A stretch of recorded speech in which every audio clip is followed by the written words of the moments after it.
Þetta ekkert flókið. Fyrstu kaupendur eru lífæð fasteignamarkaðarins. Vegna þess að án þeirra þá högtir alltaf fasteignamarkaðurinn. Fræg setning sem tilengu Albert Einstein að það sé skilgreining af geðveiki sé að gera saman hlutin aftur og aftur og aftur og búast við annarri niðurstöðu. Ég búin að vera fasteignasali í tæp 23 ár og þetta alltaf sama hringrásin. Fyrstu kaupendur, þeir komast ekki inn á markað því vextir eru svo háir. Þeir halda sér höndum, vextir lækka, fyrstu kaupendur flykkist inn á markaðin, oft 2-3 árgangar í einu og þá náttúrulega bara hreinsaður upp allar fasteignar, verðin fara lóðbindu og Seðlabanki hækka stýrivexti til að reyna að stemma stigu við hækkandi fasteignaverði.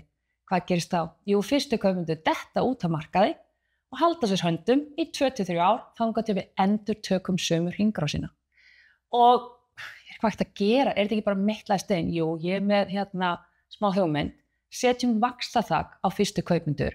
Þannig óháð stýrivaxtahækkunum Seðlabankans þá geta þeir staðist greiðslumat vegna þess að án þeirra þá fer alltaf markaðurinn í frost.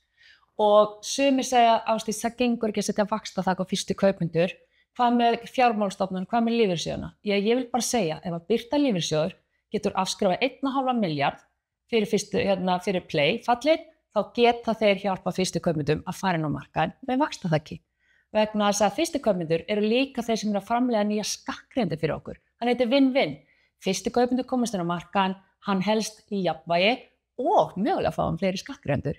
Ég veit ekki með ykkur, en ef þið eru sammála, þá væri ég til að dreifa þessu. Ef þið eru ósammála, sendið mér einhverjar nýjar og ferskar hugmyndir, því að núverandi ástand er ekki að virka.